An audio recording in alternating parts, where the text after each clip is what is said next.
Irmãos, eu creio que a leitura da palavra de Deus é tão importante. Irmãos queridos, leiam a Bíblia. Leiam a Bíblia. Leiam a Bíblia. Interessante, quando o povo de Israel voltou, e houve 3 levas. A primeira com Zorobabel, depois outra com Esdras, depois outra com Neemias, ou uma com Neemias e outra com Esdras. 3 voltas, 3 retornos do povo de Babilônia para a Palestina. Uma minoria do povo voltou, porque a maioria se estabeleceu em Babilônia e gostou demais de Babilônia. E Babilônia é sempre uma sedução para as nossas vidas. A grande sedução do povo de Deus é Babilônia. Babilônia é atraente demais. Há um cântico, há uma canção que fala sobre Babilônia, não é? Por acaso é uma canção linda, que eu não estou lembrando qual é, mas eu sei que é linda. Olha que coisa legal, não? Babilônia não é o teu lugar. Saiam Israel, não é uma coisa assim? Linda essa canção. Babilônia não é o teu lugar, mas sabe, o povo ficou em Babilônia. Só voltaram 50 mil. Muito poucos voltaram, eles estavam estabelecidos em Babilônia. Ali eles tinham tudo do bom e do melhor. Babilônia era o grande sonho daquele povo. E aí o povo voltou, e com eles voltou Esdras. Esdras era um levita. Esdras era um instrutor da lei. E é muito interessante que Esdras reúne o povo para ler a Bíblia. O interessante é que eu estava no estrado mais alto, e quando ele abriu, estava todo o povo lá, homens, mulheres, crianças, e quando ele abriu a palavra, o povo se colocou de pé. A gente fica arrepiado quando é isso. O povo se coloca de pé, e ele ficou lendo a palavra. Como resultado da leitura da palavra, Deus trouxe um avivamento. Eu quero dizer a vocês uma coisa, que é uma falha nossa. A gente acha que avivamento vem pelo louvor. A gente acha que avivamento vem pela música. A gente acha que avivamento vem pela animação da igreja. E não é verdade. Avivamento vem pela leitura da palavra de Deus. É a leitura da palavra. Quando vocês virem, e eu louvo a Deus que essa igreja tem um projeto, Piedade. E o projeto Piedade é o projeto da leitura diária da Bíblia. Quando todo o povo dessa igreja estiver engajado no projeto Piedade, lendo a Bíblia todo dia, você pode acreditar no avivamento. Pode acreditar, o avivamento está perto. O avivamento está perto. Porque, irmãos, quando a gente começa a ler a Bíblia, sabe o que acontece? Nós começamos a ser confrontados com o nosso pecado, com o nosso erro. E nós começamos a nos arrepender diante de Deus. E começa a haver purificação. E começa a haver santificação. E é quando há santificação que o avivamento vem. Quando Deus começa a ver a sua igreja, o seu povo se santificando, então o fogo desce. O fogo desce. Vidas santificadas é o que o Senhor espera de cada um de nós. Precisamos ler a Bíblia. Irmãos, não há santidade sem Bíblia. É pela palavra de Deus. E o povo começou a ler a Bíblia. E o povo começou a olhar. E o povo começou a perceber. Por exemplo, sabe de uma coisa que estava acontecendo lá naquela época? Eles haviam casado com mulheres que não eram do povo de Israel. Haviam casado com mulheres que não eram do povo de Israel. E quando eles leram a palavra de Deus, eles começaram a se separar. E aí eu comecei a pensar, puxa vida, isso nos dias de hoje, o pessoal vai dizer que a Bíblia, ela é a palavra de Deus, ela tem problema, que Deus faz diferença entre pessoas, que isso nós estamos estigmatizando. Como é que pode decidir? Porque as mulheres não eram do povo de Deus. Mas, irmãos, aqui precisa haver, sabe o quê? Discernimento espiritual, conhecimento espiritual. Irmãos, casamento na Bíblia tem a ver com descendência. Casamento na Bíblia tem a ver com descendência. E no Velho Testamento, qual era o grande descendente esperado no Velho Testamento? Quem era? Jesus Cristo. Jesus Cristo. Qual era a forma? Qual era a forma, irmãos, do inimigo impedir o nascimento de Jesus? Casamentos mistos, casamentos cruzados, para impedir o nascimento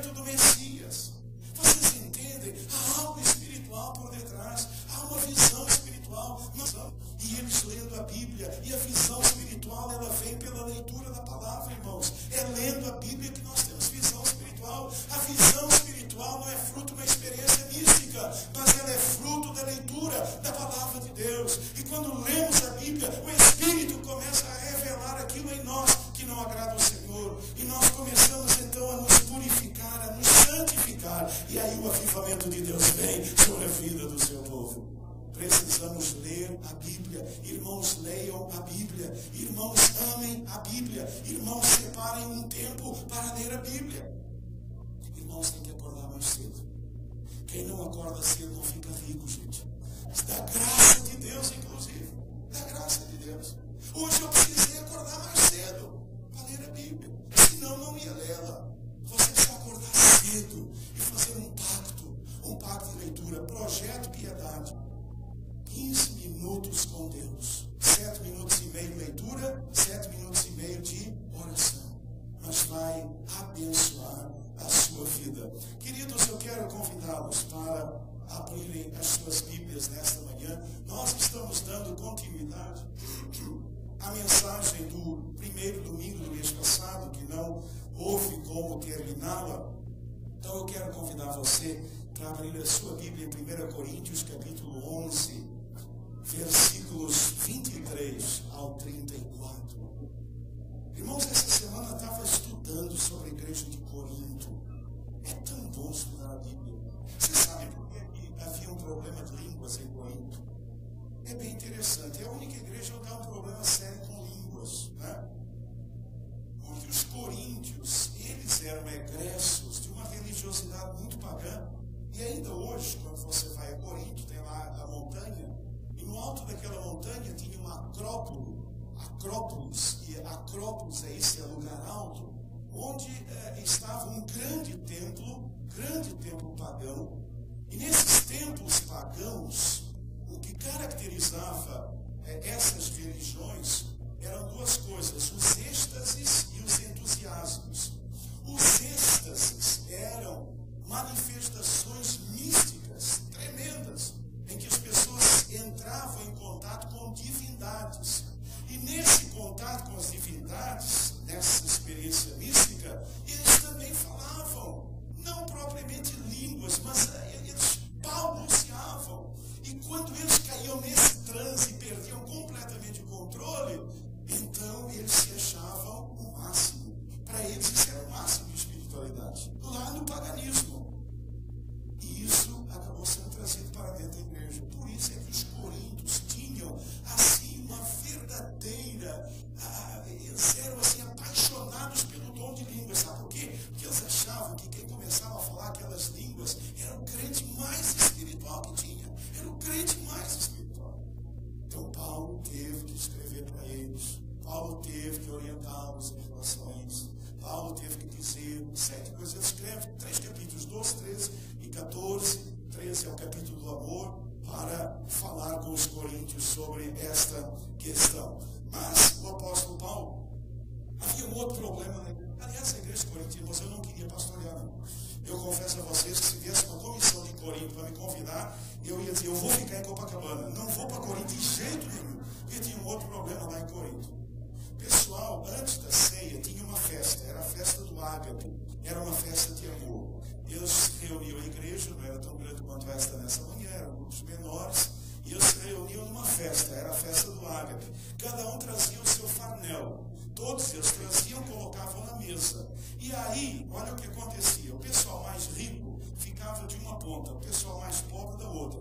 O pessoal mais rico, melhor de vida, trazia coisa muito boa e trazia aquele vinho do porco, que só alguns conhecem, né? Trazia aquele negócio e ficavam lá, comiam. Os pobrezinhos lá traziam aquela quentinha com aquela perna de galinha, aquela farofa, e ficavam lá do outro canto, né? E aí ficava uma briga. Já ficava brigando. Acontece pior que isso, o pessoal bebia mesmo e ficava alto. E ficava meio alto. Quando eles iam celebrar a ceia, olha o estado daquela igreja. Os irmãos mais pobres reclamando dos mais ricos. Os mais ricos, alguns já estavam dormindo lá, porque estavam meio para baixo. E era uma confusão só. Isso dentro da igreja. Igreja de Corinto, uma igreja em que Paulo disse que tinha todos os dons espirituais. Todos os dons espirituais, mas havia esse problema sério. E Paulo vai escrever, e é quando Paulo começa a escrever, lá no capítulo 11, verso 17, olha o que ele diz: nisso, porém, que vou dizer-vos, não vos louvo, porquanto vos ajuntais não para melhor, mas uma igreja se reúne para pior. Você já tinha reparado isso? Vocês se reúnem, não é para melhor, não. Ou seja, vocês, quando acaba o culto e a celebração da ceia, vocês saem o quê? Pior do que quando vocês entraram. Que coisa triste, né? Quando a gente sai pior da igreja do que quando entrou. Não é triste? Você sai pior depois do culto do que quando você. Mas era o que estava acontecendo na igreja lá em Corinto. Eles estavam saindo piores. Porque antes de tudo, ouço que quando vos ajuntais, e ele ouviu por alguns irmãos da família de Cloé, que há entre vós dissensões, e em parte o creio. Essas dissensões eram cismas, eram partidarismos. Havia entre eles partidarismos. E até importa que haja entre vós facções, para que os aprovados se tornem manifestos entre vós, para que pudessem ver realmente quem era crente e quem não era, de verdade. De sorte que, quando vos ajuntais num lugar, não é para comer a ceia do Senhor. Porque quando comeis, cada um toma antes de outrem a sua própria ceia. E assim, um fica com fome e o outro se embriaga. Isso dentro da igreja. Dentro da igreja. Irmãos da igreja. Numa festa da igreja.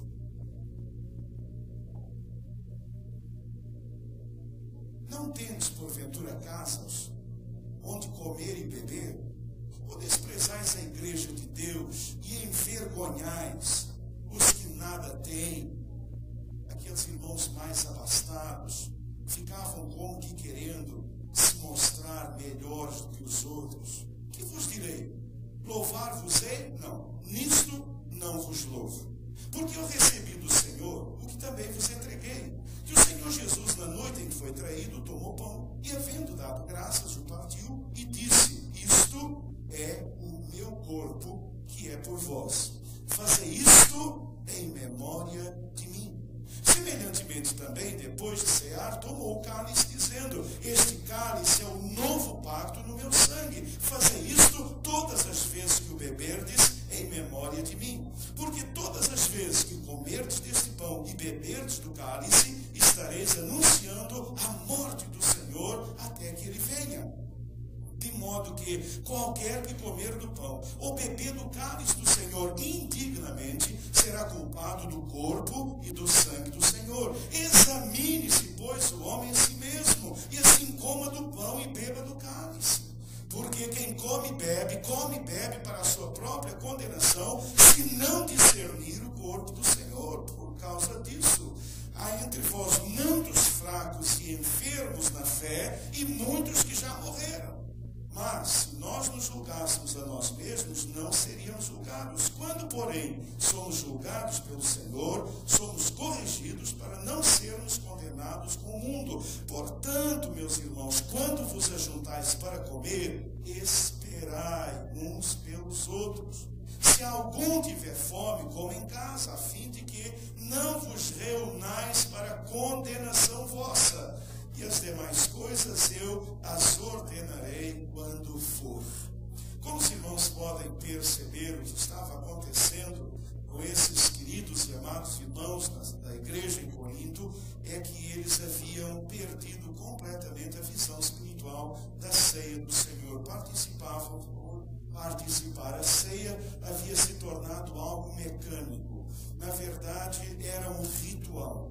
A ceia para eles era um mero ritual, era ritualismo puro, não havia conteúdo, eles não tinham mais consciência nenhuma do que significava a ceia do Senhor. E por isso a palavra de Deus, então, nos exorta a que nos examinemos a nós mesmos. Esses irmãos deveriam se examinar o seu coração, porque, meus queridos irmãos, a ceia Veja, a ceia, ela lembra o sacrifício de Jesus por minha vida. A ceia, ela me lembra que eu fui lavado pelo sangue do Senhor Jesus. A ceia me lembra que eu sou nova criatura em Cristo Jesus. Meus pecados foram perdoados. A minha vida de pecado foi abandonada.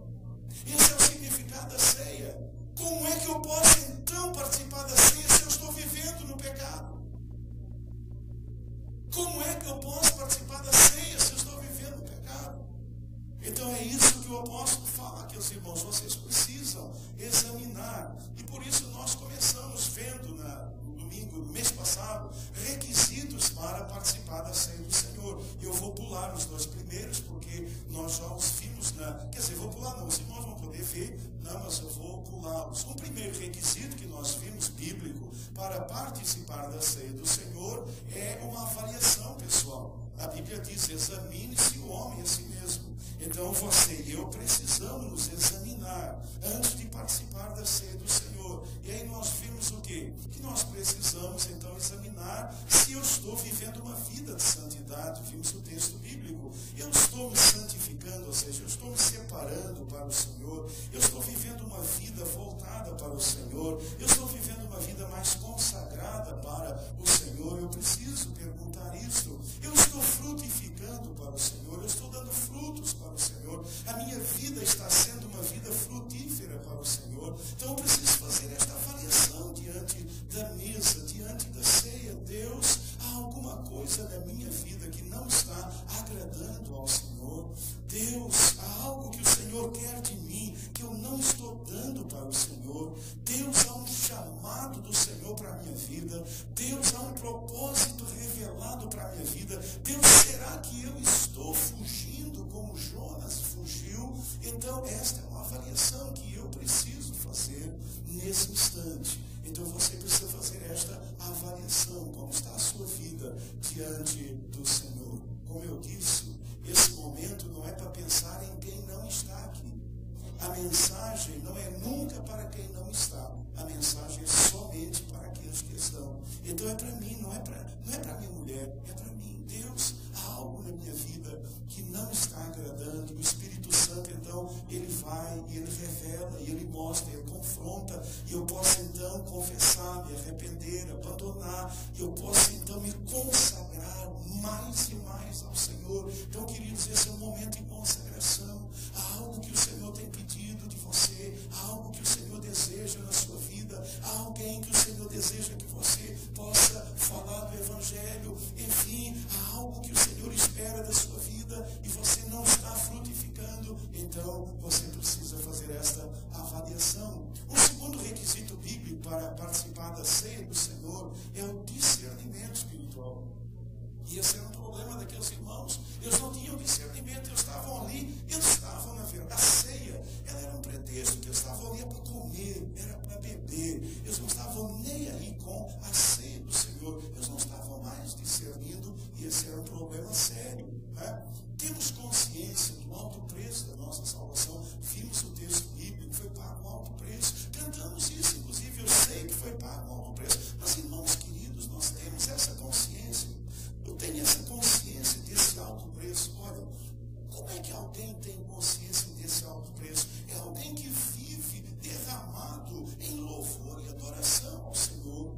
Irmãos, quando eu tenho consciência desse alto preço, irmãos, a minha boca não se presta a nenhum tipo de murmuração, a nenhum tipo de questionamento. Eu me quedo diante do Senhor, eu me quebranto diante dele. Eu digo o tempo todo, Deus, não dá. Senhor, tu és maravilhoso. Senhor, tu és maravilhoso. Irmãos, eu não consigo parar de louvar e de adorar pelo alto preço. Jesus deu a sua vida por mim. A Páscoa nos fala exatamente sobre isso, a morte e a ressurreição do Senhor Jesus. Temos consciência disso? Do preço que Jesus pagou, do meu pecado. Eu tenho consciência da tragédia do meu pecado e daquilo que Cristo fez na cruz do Calvário.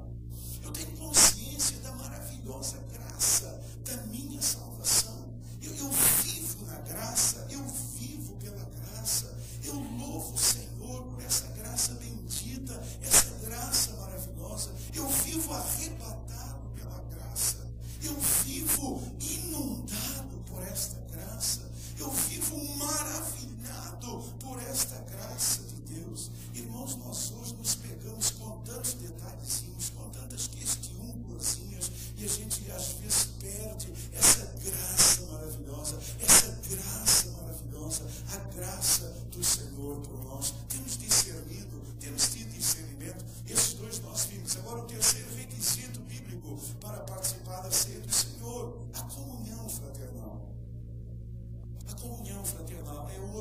requisito.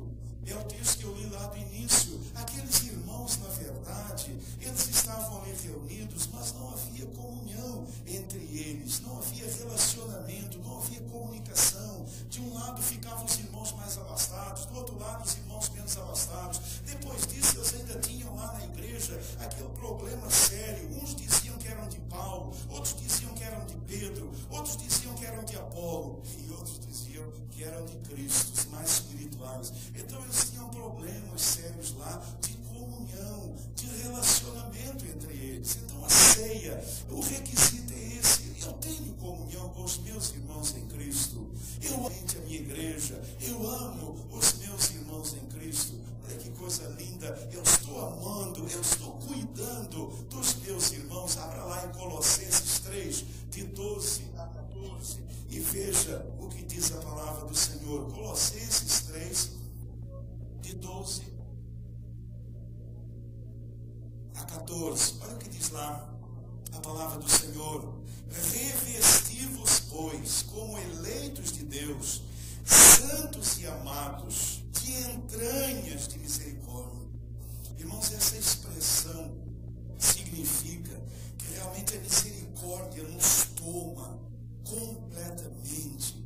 Entranhas de misericórdia, entranhas de benignidade, entranhas de humildade, entranhas de mansidão, entranhas de longanimidade. Significa, irmãos, que nós somos entranhavelmente, profundamente misericordiosos, benignos, humildes, mansos, longânimos, suportando-vos uns aos outros, perdoando-vos uns aos outros, se alguém tiver queixa contra outro, assim como Cristo vos perdoou, assim fazei vós também. E sobre tudo isto, revesti-vos do amor, que é o vínculo da perfeição. Comunhão, queridos, é isso, é amor, é cuidar dos irmãos, é suportar-nos uns aos outros. Sabe o que é suportar? Eu não concordar muitas vezes com você, mas eu continuo amando você. Não somos diferentes uns dos outros, não somos diferentes, nós temos diferenças, mas apesar das diferenças, nós podemos nos amar. Às vezes não concordo com algo que você está fazendo, mas eu amo você.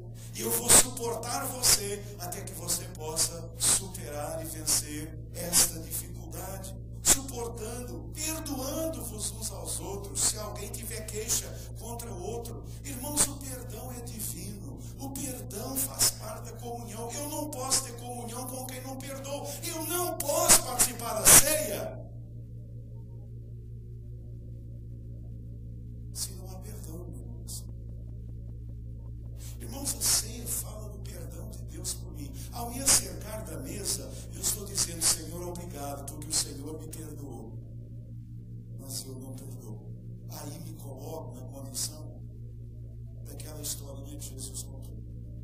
O Senhor Jesus contou que havia um homem que devia R$1 milhão para uma outra pessoa, mas eu não tinha R$1 milhão para pagar. E ele foi lá, pediu perdão e clemência, e a pessoa perdoou R$1 milhão. Ele disse: tudo bem, está perdoado R$1 milhão. O homem veio tão feliz. E encontrou alguém que lhe devia R$100. Pegou aquela pessoa pelos cabelos, sacudiu aquela pessoa e disse: me pague ou eu lhe coloco na prisão. E o homem disse: mas moço, eu vou pagar, agora, não, agora, não tenho. Jogou na prisão. O que você acha? Sabe quem é você? Senhor. Sabe o que é não perdoar? É ser Deus. O Senhor nos perdoou e nós não perdoamos. Queridos, eu quero dizer a vocês nesta manhã: não há razão para não perdoar diante do sangue e do corpo de Jesus. Eu sei que alguns de vocês estão me olhando de lado e pensando assim: isso é fácil dizer para você que não sabe o que eu passei. Eu quero dizer a você que esse pensamento está amarrado. Amém, irmã Ruth? Fala, está amarrado. Está amarrado, esse pensamento está amarrado. Porque esse pensamento não vem do Senhor. Esse pensamento ou vem de você ou vem de Satanás. Esse pensamento não está vindo de Deus. Sabe por quê? Primeiro, você não sabe o que eu passei. Você não me conhece nessa intimidade. E depois, isso é uma bela de uma desculpa que você tem arrumado para você mesmo, para você continuar não perdoando a pessoa que fez a você o mal que fez. Não há mal que não possa ser perdoado diante da cruz do Calvário, porque o Senhor nos perdoou. Então, queridos, comunhão é isso, é amar, é cuidar dos nossos irmãos, é cuidarmos daqueles que necessitam. E eu louvo a Deus por aqueles irmãos cuidadores, aqueles irmãos que têm cuidado de outros irmãos. E eu sei de tantos de vocês que muitas vezes comentam comigo. Uma irmã chegou e disse: pastor, fomos visitar uma irmãzinha que é viúva, que mora sozinha na sua casa. Fomos lá, oramos, ajudamos e fizemos e etc. E eu disse: louvado seja o nome do Senhor. Irmãos, como é bom cuidar uns dos outros. Como é bom depois do culto ver irmãos, e às vezes eu vejo isso, grupinhos orando, irmãos ali conversando. Como isso é gostoso, vermos os irmãos aqui e ali conversando, orando, cuidando um do outro. É isso que é a comunhão fraternal. O que estava acontecendo em Corinto era exatamente o contrário. Eles nem olhavam uns para os outros. Mas a comunhão fraternal é isso, é estarmos amando e cuidando. Irmãos, estamos clamando e trabalhando pela unidade da igreja. A comunhão deve nos levar também a esta unidade. Olha o que diz lá em 1 Coríntios, capítulo 1 e versículo 10. Abra lá em 1 Coríntios 1, 10. E veja o que diz a palavra do Senhor. 1 Coríntios 1, 10.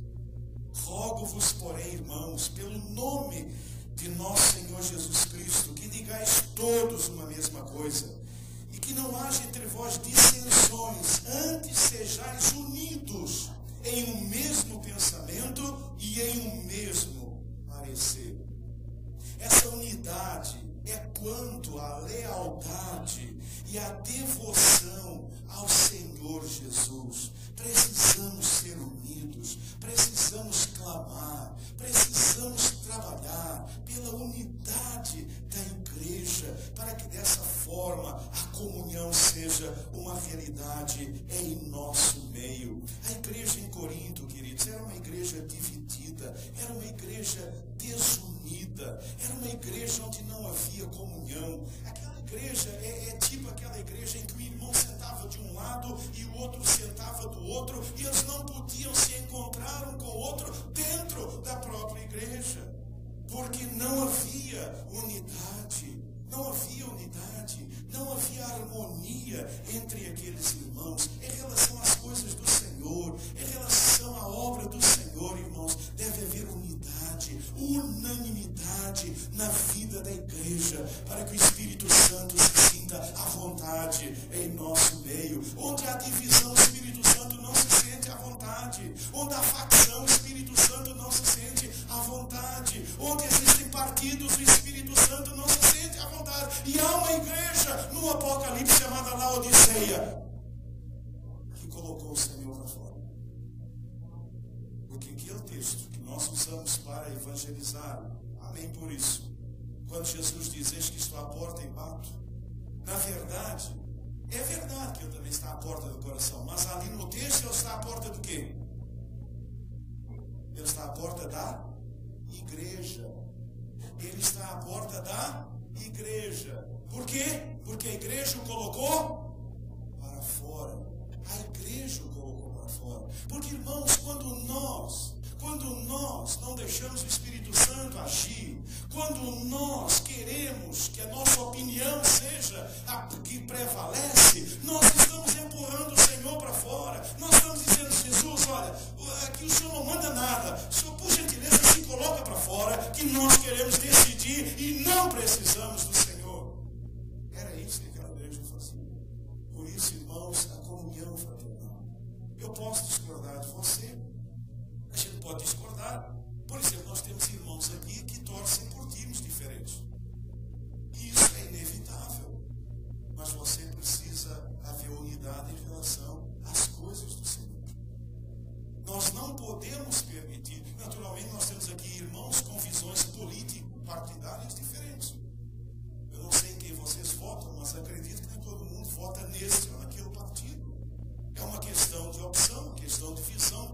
partidária, visão política, mas em matéria das coisas do Senhor, em matéria da obra do Senhor, nós precisamos ser unidos. Não pode haver partido, não pode haver facção. Eu sou do pastor A, eu sou com o pastor B. Se isso acontecer, o Espírito Santo já está entristecido. Já está entristecido. Certa feita, há muitos anos atrás, eu conversava com os diáconos desta igreja e eu dizia para os diáconos o seguinte: eu abomino aquela palavra que é dita muitas vezes: nós diáconos da igreja estamos com o pastor e não abrimos. Já ouviram essa expressão assim? Às vezes se ouve isso, né? Eu disse, eu abomino esse tipo de palavra. É você, Rafael? É você? Puxa, você já está aqui? Fica de pé, Rafael. Rafael, pensei que você ainda estava em Londres. Olha o Rafael aqui, meus irmãos. O Rafael. Agora eu olhei e disse, tá pensando que você estava lá em Londres, Rafael? É você está aqui mesmo? Coisa boa, né? Seja bem-vindo. Que alegria, Rafael, todo feliz lá, né? É isso aí. Mas eu estava onde?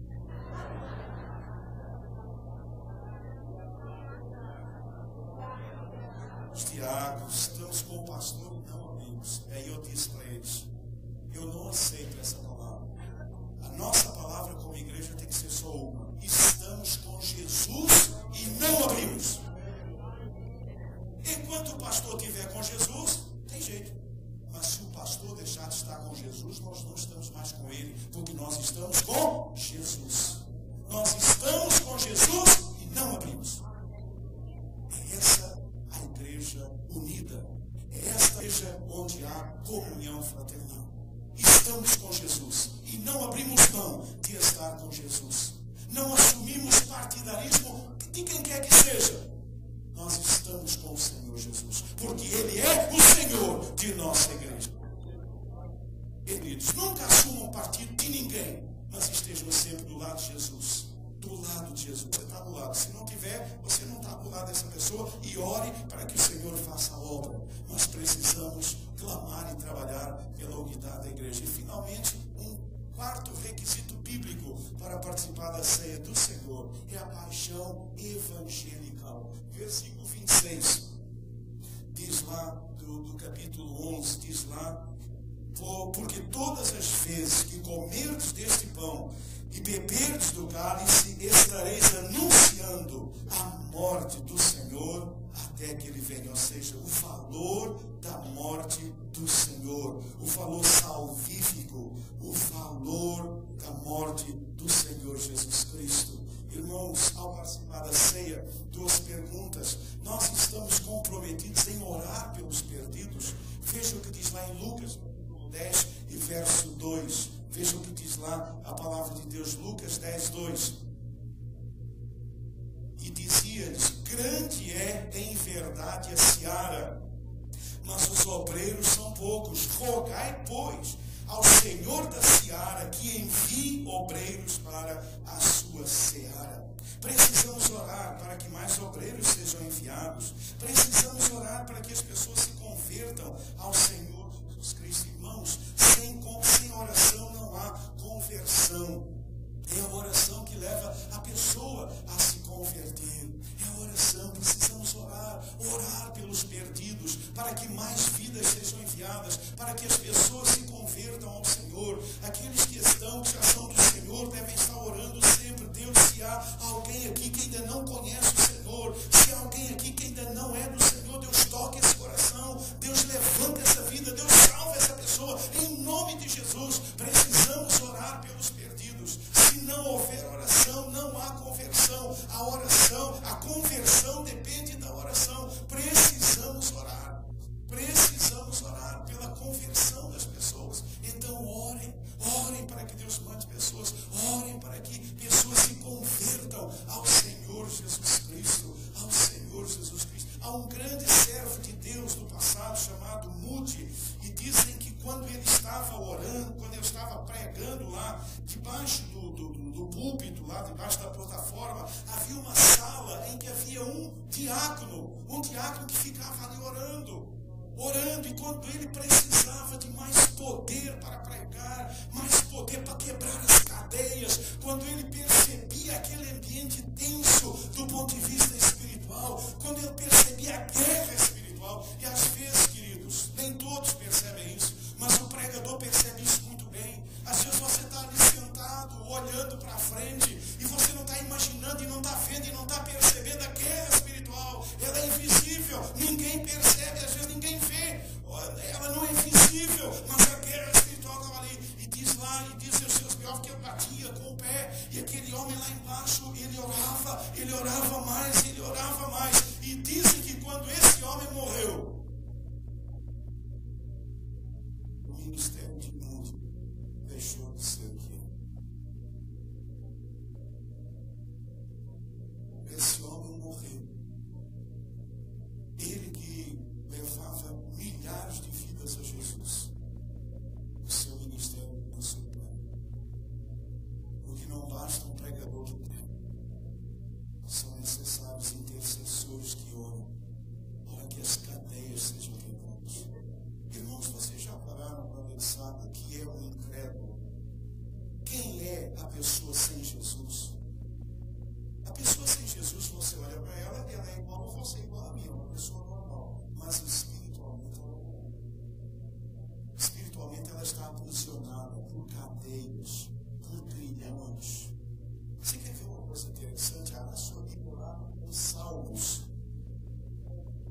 E veja, para você entender um pouco melhor essas verdades, para você entender o que é uma pessoa sem Jesus. Salmo 107:16. Salmo 107:16. Aliás,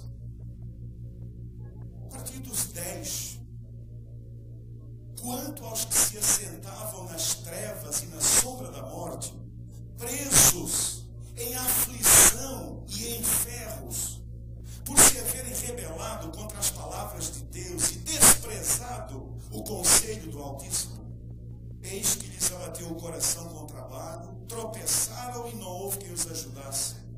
Então clamaram ao Senhor na sua tribulação, e Ele os livrou das suas angústias, tirou-os das trevas, da sombra da morte, quebrou-lhes as prisões. E verso 16, quebrou as portas de bronze, despedaçou as trancas de ferro. A pessoa sem Jesus está assim, gente. Ela está presa em portas de bronze, trancas de ferro. Ela está aprisionada. E é necessário que o povo de Deus ore. Onde não há oração, irmãos, essas portas de bronze, essas trancas de ferro, essas prisões, esses grilhões, eles não são quebrados. Mas onde há oração, tudo isso é quebrado para a glória de Deus, e vidas se convertem. Paixão é isso, é orar. Senhor, quebra a cadeia. Deus quebra cadeias. Senhor, quebra as portas. Senhor, quebra as prisões. Senhor, desfaz isso em nome de Jesus. Em nome de Jesus. Paixão evangelical, irmãos, é estarmos comprometidos a evangelizar os perdidos. Romanos 1:14-15, olha o que diz lá a palavra do Senhor. Romanos 1:14-15. Eu sou devedor, tanto a gregos como a bárbaros. Grego aí significa culto. Bárbaro significa inculto. Tanto a sábios como a ignorantes. E assim, quanto está em mim, estou pronto para também vos anunciar o Evangelho a vós que estáis em Roma. Paulo estava comprometido, é um requisito. Essa paixão, evangelizar. Irmãos, nós estamos comprometidos em evangelizar. Nós temos compartilhado com os irmãos esse desejo. Cada crente, um missionário disfarçado da sua profissão.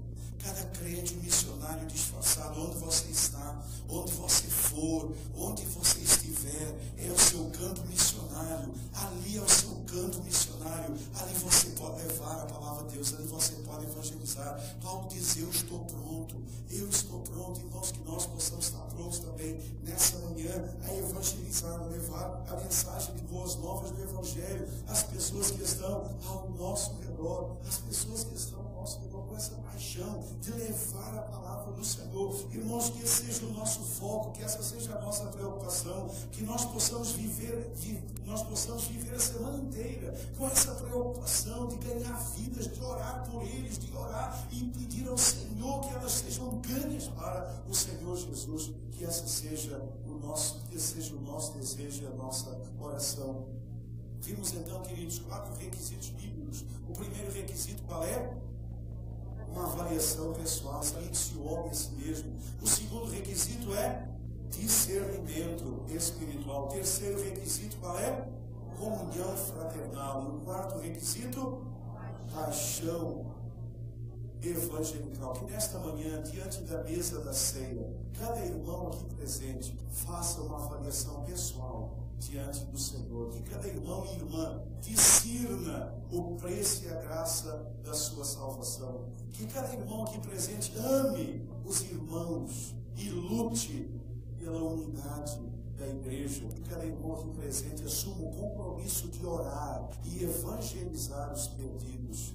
E participe alegre e dignamente da ceia do Senhor. Irmãos, que a ceia do Senhor nesta manhã possa produzir em nós um ardor muito grande pelo Senhor. Que nesta manhã, ao participar da ceia, o seu coração, o meu coração sejam incendiados pela pessoa bendita do Senhor Jesus Cristo, e que saiamos daqui em chamas para o nosso Senhor e o nosso Salvador. Amém? Então vamos curvar a nossa cabeça, vamos orar agora. Ore ao Senhor, examine-se a si mesmo, enquanto os diáconos estarão vindo à frente e nós nos preparamos para a celebração, a distribuição dos elementos. Curve a sua cabeça agora, ore ao Senhor aí, meu irmão, minha irmã. Peça ao Espírito Santo a fazer uma avaliação. Peça ao Espírito Senhor que avalie agora você e se prepare para esse momento maravilhoso.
Senhor Jesus, na noite em que foi traído, antes desse momento, aquela noite depois de celebrarem a Páscoa, ao final, o Senhor tomou o terceiro cálice, era o cálice da bênção.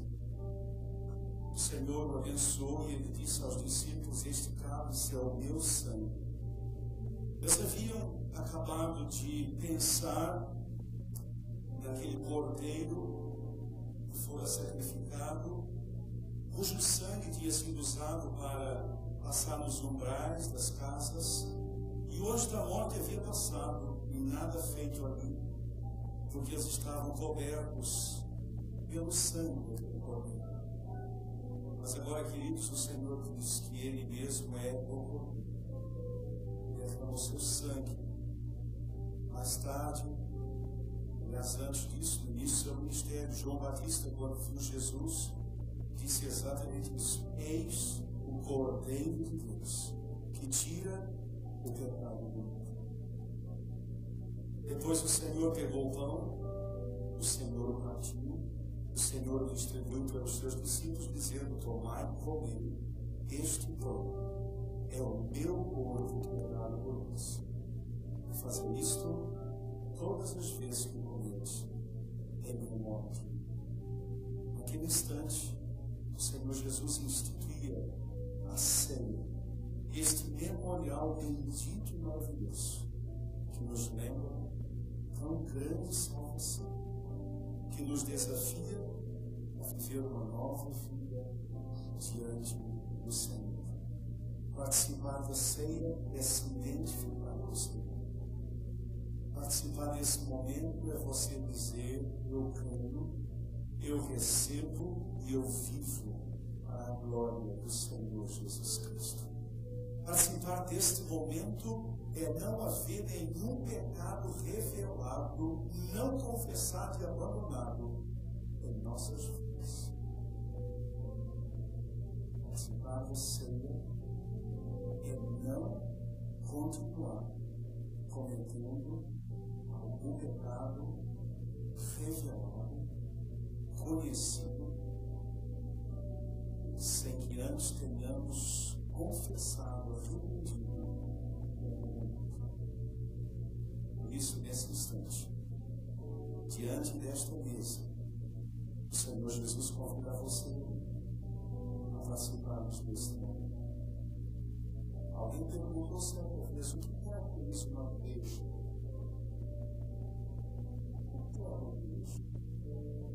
O famoso teólogo respondeu: onde for celebrada a ceia e houver batismos, ali está uma igreja de Cristo Jesus. O que nos torna igreja não é termos esse prédio lindo. O que nos torna igreja não é nos chamarmos de primeira igreja batista. O que nos torna igreja nesta manhã é a celebração da ceia do Senhor, reconhecendo que Ele é Deus e Ele morreu na cruz do Calvário, derramou o seu sangue e o seu corpo foi dado por mim e por você. Isto nos torna igreja e nos une a todas as igrejas em todos os tempos. É aquela igreja que um dia estará com Jesus Cristo nos céus. Então quero convidá-los para este momento na presença do Senhor Jesus. Nós vamos orar, vamos orar em pé. Quero convidar nesse instante para orar o diácono irmão José Veloso.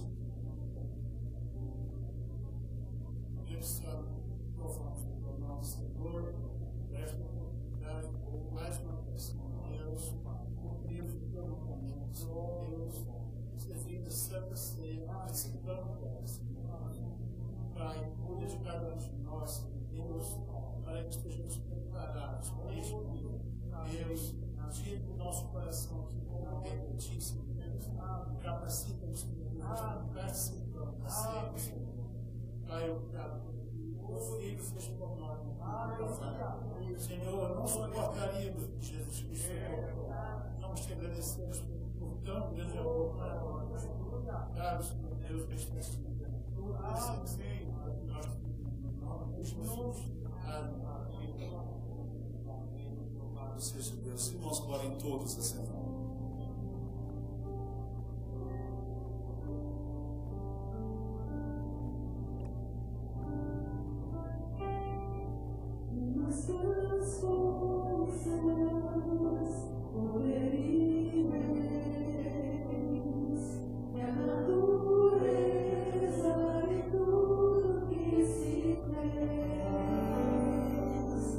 Mas que tudo criado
ficou latejando na minha mente e na minha cabeça.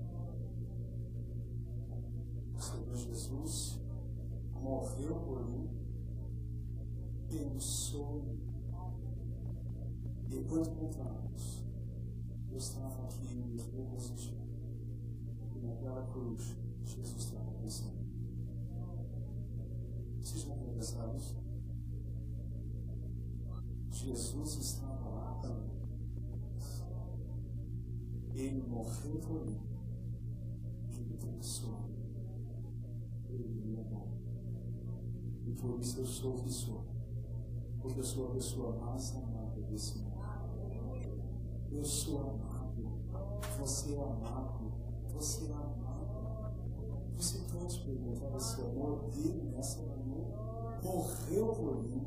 Pensou em mim. Ele me amou. A Ele toda a honra. A Ele toda a glória. Em memória dele. E cumprindo a sua ordem deixada para a sua igreja, comamos todos o pão.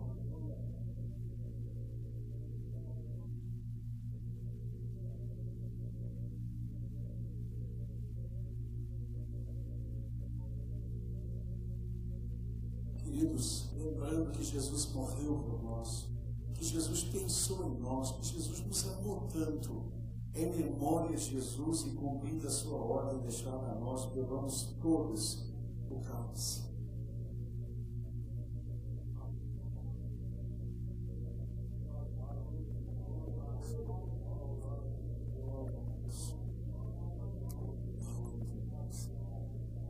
Pai, nós louvamos o Teu nome nessa manhã, por esse tão grande amor. Deus, quando olhamos para nós e vemos como éramos indignos aos Teus olhos, o Senhor nos amou quando éramos ainda pecadores, perdidos, inimigos do Senhor, vivíamos no pecado, Deus, não queríamos nada com o Senhor, mas o Teu amor nos alcançou. A Tua graça nos alcançou. E nessa manhã, Deus, há algo que está falando conosco. Deus, essa ceia não terá sido em vão. Deus, esse momento é um momento tão especial na vida da Tua igreja. E eu peço, Deus, que isso transborde em nossos corações. E que essa semana, Deus, seja uma semana transbordante para cada um de nós. Oh Deus, que esse amor venha encher a nossa vida, encharcar a nossa vida. E saiamos daqui tomados por esse amor maravilhoso. Obrigado porque o Senhor morreu por mim. O Senhor pensou em mim, amou, Pai. Deus, não dá para entender, Senhor, não dá para entender esse tão grande amor. Deus, obrigado que na glória celestial o Senhor pensou em mim. O Senhor nos amou, querido Deus. Ó Senhor Jesus, o Senhor abriu mão de tudo. O Senhor se fez homem, o Senhor foi obediente até a morte, morte de cruz. Porque o Senhor morreu por mim, pensou em mim. Ó Deus, o Senhor me amou. Louvado seja o Teu nome. Deus, eu peço nesta manhã que cada um aqui presente receba esse amor, Senhor. Deus, há vidas aqui que precisam desse amor. Há pessoas que precisam desse amor. Ó Deus, que esse amor agora esteja curando todo o complexo. Que esse amor agora esteja curando toda a rejeição. Que esse amor agora esteja curando aquela pessoa que ficou sozinha. Que esse amor esteja curando aquela pessoa que foi trocada, abandonada, deixada para trás. Que esse amor agora cure, que esse amor agora liberte, que esse amor agora traga vida e vida com abundância. É a nossa oração, é a nossa petição, no nome santo, no nome bendito, no nome invencível, no nome de Jesus, por quem oramos. Amém e amém, Senhor, amém. Louvado seja o nome do Senhor. Os irmãos podem assentar enquanto ouvimos esta música final, e eu quero lembrar a todos que temos almoço. Então quero convidar você, logo após o culto, após essa música, que você então suba ao 3º andar e ali você estará abençoando o trabalho do Senhor. Que Deus nos abençoe. Logo mais, a cantata da Páscoa, musical da Páscoa. Esperamos muitas vidas sejam ganhas para o Senhor Jesus Cristo. Está voltando, vamos todos ficar de pé e vamos cantar.